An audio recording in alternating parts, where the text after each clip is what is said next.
Subscribe करें आपके अपने भक्ति चैनल डिवाइन स्टोरीज को और जुड़े रहे आध्यात्म से। नमस्कार दोस्तों, स्वागत है आपका हमारे चैनल पर। एक बार नारद मुनि इंद्रपुरी गए। बातचीत होने लगी। नारद जी दूसरे देवताओं के महत्व और प्रभाव की चर्चा कर रहे थे। नारद जी बता रहे थे कि दूसरे देवता कितने श्रेष्ठ हैं, उनका अपने अपने स्थान पर क्या क्या महत्व है। किंतु इंद्र को ये सब बातें बिल्कुल भी अच्छी नहीं लगी।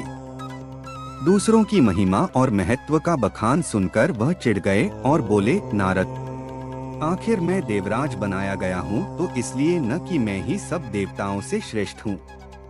फिर आप क्यों बार बार दूसरों की प्रशंसा कर रहे हैं?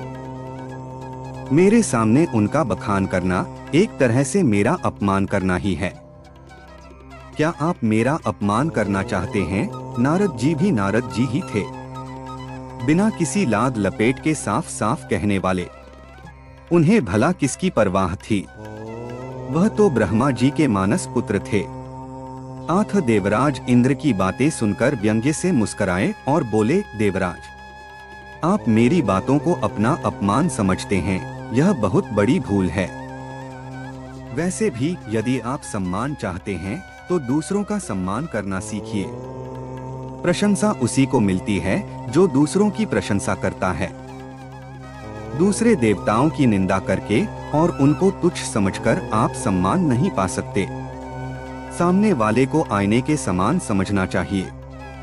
जैसे शीशे में टेढ़ा मुंह करके देखने पर मुंह टेढ़ा ही दिखाई देता है, उसी प्रकार सामने वाले प्राणी का अपमान करने पर अपमान ही मिलता है और सम्मान करने पर सम्मान।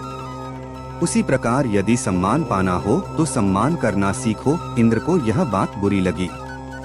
उन्होंने कहा, जब मैं राजा बनाया गया हूँ तो दूसरे देवताओं को मेरे सामने झुकना ही पड़ेगा। आखिर राजा सर्वोपरि होता है। नारद जी ने कहा, यह आपकी भूल है। आप दूसरे देवताओं को अपनी प्रजा समझते हैं, जबकि वे आपकी प्रजा नहीं, आपके मित्र और साथी हैं।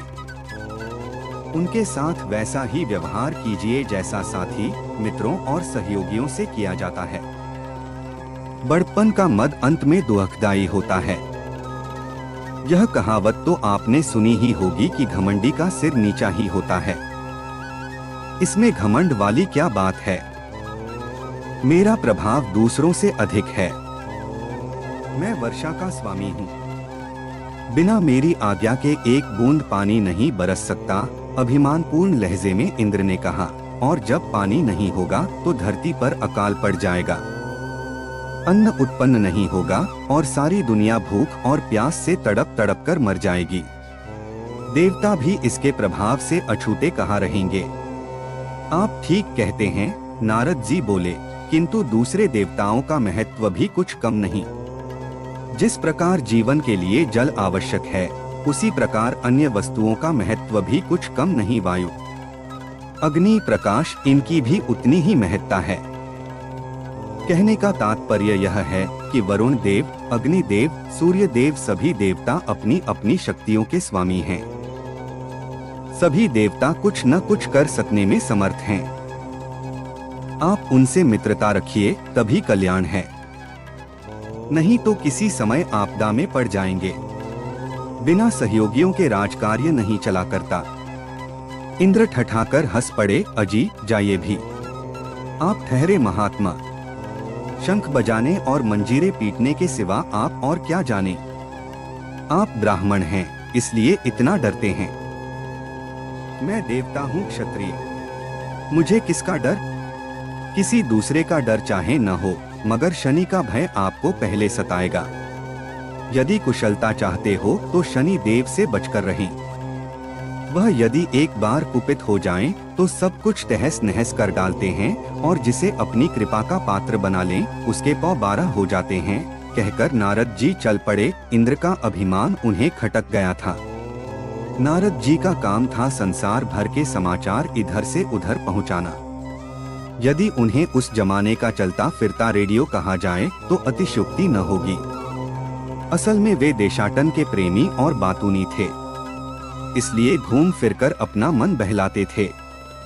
वैसे वे बड़े विद्वान और त्यागी महात्मा थे। तीसरे ही दिन नारद जी शनि लोक में जा पहुँचे। शनि देवता ने उनका स्वागत करते हुए कुशल समाचार पूछा। यूं तो सब कुशल मंगल है शनिदेव, नारद जी ने कहा, मगर अपने इंद्रदेव कुछ ज्यादा ही अहंकारी और घमंडी हो गए हैं। अपने सामने किसी को कुछ समझते ही नहीं, कहते हुए उन्हें इंद्र से हुआ अपना पूरा वार्तालाप सुना दिया।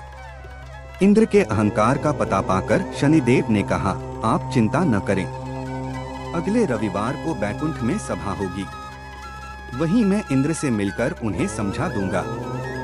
सारा अहंकार उसी दिन दूर हो जाएगा। अपने सामने दूसरों को तुच्छ समझना तो सचमुच बहुत बुरी बात है। शनिदेव को भी इंद्र का अहंकार खटक गया। थोड़ी देर तक इधर उधर की बातें होती रहीं, फिर नारद जी चले आए। अगले रविवार को बैकुंठपुरी में देवताओं की सभा हुई। विष्णु उसके सभापति थे। सब देवता आए। उन्होंने अलग अलग मसलों पर अपने अपने विचार रखे। शाम होने पर सभा समाप्त हो गई। इसी अवसर पर अचानक शनिदेव और इंद्रदेव का आमना सामना हो गया। शनिदेव तो बड़ी नम्रता और सामान्य रूप से इंद्र से मिले, मगर इंद्र तो अपने ही अहंकार में चूर रहते थे। शनिदेव को देखते ही उन्हें नारद जी की याद आ गई कि शनिदेव से बचकर रहना। बस उस बात के याद आते ही इंद्र का अहंकार जाग उठा और बिना किसी भूमिका के उन्होंने शनिदेव से कहा, शनि जी, सुना है आप किसी का कुछ भी कर सकते हैं, लेकिन मैं आपसे नहीं डरता। मैं देवराज हूँ, हर बात में आपसे बड़ा हूँ, मेरा आप कुछ नहीं कर सकते। शनि को बातचीत का ढंग खटका। फिर भी उन्होंने अपने आप को संभाल कर कहा, मैंने तो आपसे ऐसा कुछ भी नहीं कहा इंद्रराज, जो आप इस प्रकार का रूखा व्यवहार मेरे साथ कर रहे हैं। फिर भी समय पर देखा जाएगा कि कौन कितने पानी में है। अभी से मैं क्या कहूँ? समय पर क्या, अभी दिखाइए न। वह समय आप आज ही बुला लीजिए। मैं आपका सामर्थ्य देखना चाहता हूँ। इंद्रदेव अड़ गए, मानो व्यर्थ का झगड़ा मोल लेने की ठाने बैठे हों। किसी ने सच ही कहा है, विनाश काले विपरीत बुद्धि, अर्थात जब किसी पर बुरा वक्त आना होता है तो उसकी बुद्धि खराब हो जाती है।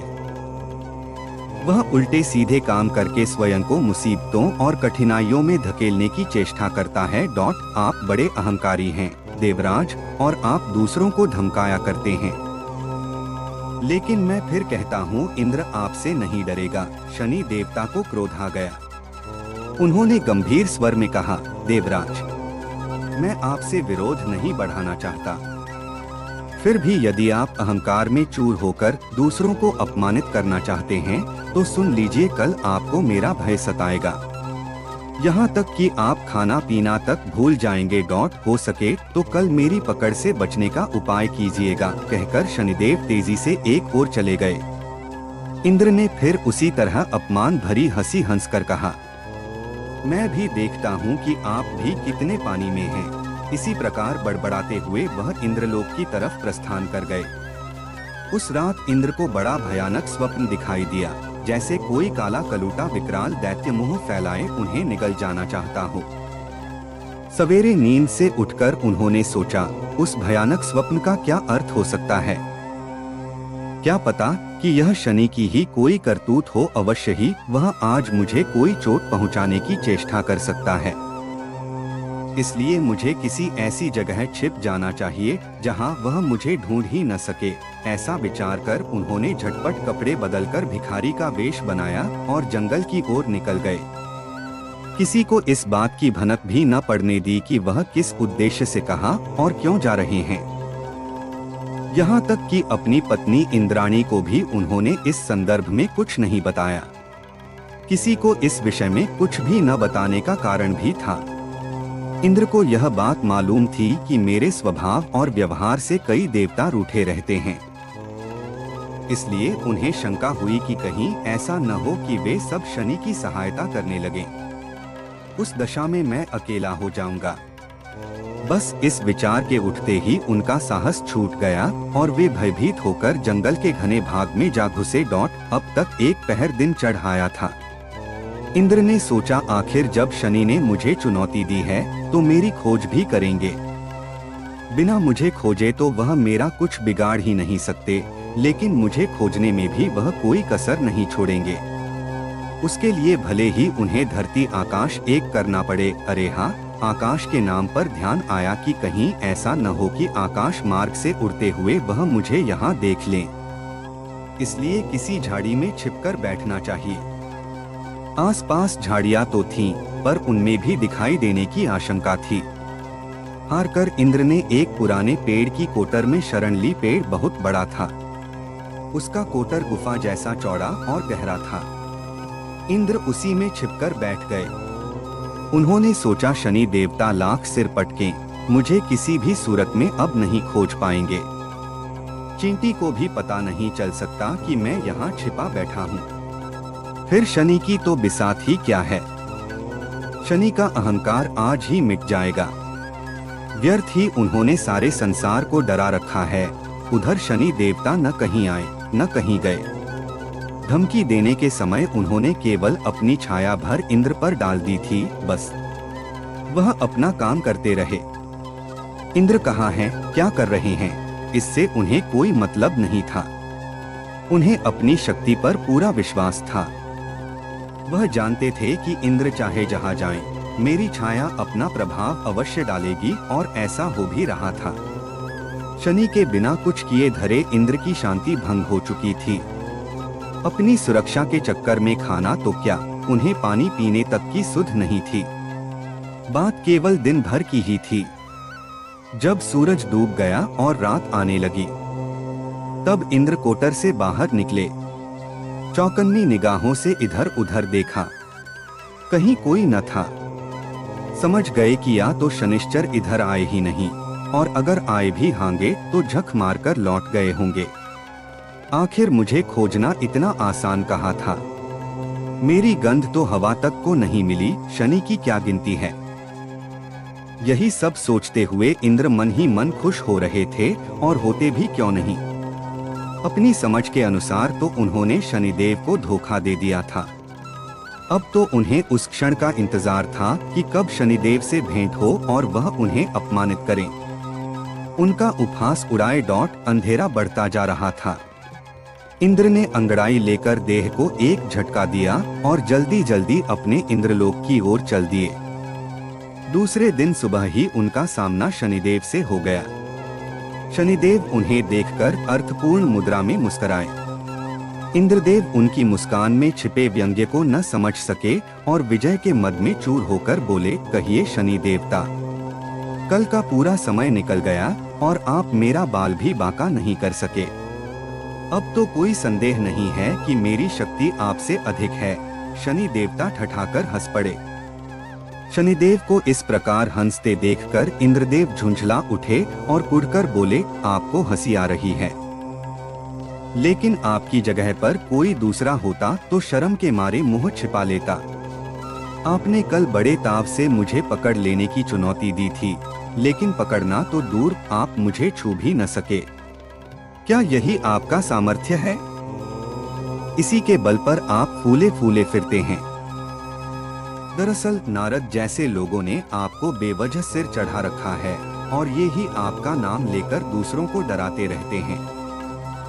आप में कितना बल है यह मैं देख चुका हूँ। शनि ने हंसते हुए उत्तर दिया, आप जैसे बुद्धिमान को कौन समझाए कि आप हारे और मैं जीता, फिर भी आप मुझे धिक्कार रहे हैं। जाकर किसी को यह सारी घटना सुनाइए, तब पता चलेगा कि आप कितने बुद्धिमान और साहसी हैं। इंद्र ने आंखें निकालकर पूछा, क्या कहा? मैं हार गया हूँ। कैसे? आप अपनी विजय का प्रमाण तो दीजिए। खाली कह देने से क्या होता है? इस प्रकार तो मैं भी कह सकता हूँ कि विजय मेरी हुई है। कल का पूरा दिन निकल गया, आखिर क्या बिगाड़ पाए आप मेरा? आप मेरा बाल तक बांका नहीं कर सके। पूरी तरह स्वस्थ और निश्चिंत आपके सामने खड़ा हूँ। अगर ऐसी बात है तो सुनो, पहले परसों मेरे द्वारा कहे शब्दों पर गौर करिए। शनि ने कहा, मैंने कहा था कि कल आप खाना पीना भूल जाएंगे। वही बात हुई। आप मेरे भय से पेड़ के कोटर में छिपे रहे। दिन भर न खाया न पिया। आपने मारे भय के बाहर झांका तक नहीं। यह मेरी छाया का ही प्रभाव था जो मैंने आप पर उसी समय डाल दी थी जब परसों हमारी भेंट हुई थी। मुझ में इतनी शक्ति है कि स्वयं न जाकर अपनी छाया से ही किसी को पकड़ लेता हूँ। उसी छाया के प्रभाव से आप डर कर भागे और दिन भर बिना कुछ खाए पिए कोटर में छिपे रहे। जिसे आप अपनी बुद्धिमानी समझते हैं वह मेरा भय था। यदि भय न होता तो राजभवन छोड़कर कोटर में जाकर छिपने का क्या कारण था? अरे भय के मारे तो आपने अपनी पत्नी इंद्राणी को भी कुछ नहीं बताया। जरा सोचो कि जब मेरी छाया ने ही इतने कौतुक दिखा दिए तो यदि मैं प्रत्यक्ष रूप से कुपित हो जाता तो क्या होता? इंद्र का सिर नीचा हो गया। हाथ जोड़कर बोले, मेरा अहंकार दूर हो गया शनि देवता। सचमुच आप मुझसे अधिक समर्थ और प्रभावशाली हैं। मुझे मेरी धृष्टता के लिए क्षमा करें। नारद जी ने सत्य ही कहा था, आप बड़े बलशाली हैं। शनि देवता ने हंसकर इंद्र को गले से लगा लिया और बोले, महाराज इंद्र, घमंडी का सिर हमेशा नीचा होता है। इंसान हो या देवता, उसे कभी घमंड नहीं करना चाहिए। तो दोस्तों, यह थी शनि देव द्वारा इंद्रदेव का अहंकार खत्म करने की कहानी। ऐसी ही और पौराणिक कथाओं कहानियों के लिए हमारे चैनल को सब्सक्राइब करें और वीडियो को लाइक करें व कमेंट में बताएं कि आपको कौन सी कथा सुननी है। मिलते हैं अगली वीडियो में, तब तक के लिए नमस्कार।